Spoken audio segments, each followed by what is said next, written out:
María trazó su futuro en pos de Jesús. Y Jesús le dijo, te doy una tarea, dignifica el nombre de la Madre de Dios. María Inmaculada, que el mundo la vea, que pura ella brilla más que el mismo sol. Beatriz de Silva, noble corazón, dedicó su vida fiel a su misión. Enamorada de María, Inmaculada Concepción, fue tu tesoro, tu alegría,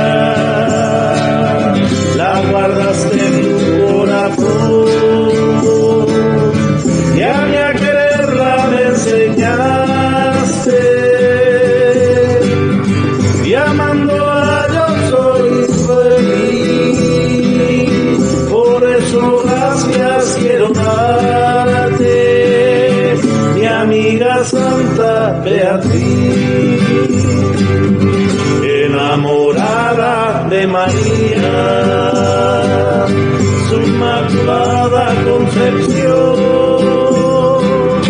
fue tu tesoro y tu alegría, la guardaste en tu corazón, y a mí a quererla me enseñaste,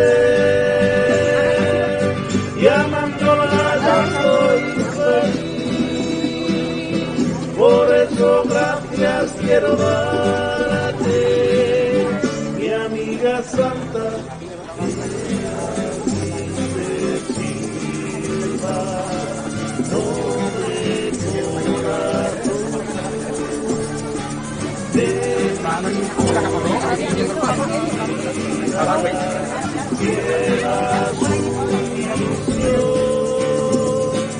fiel a su misión, enamorada de María.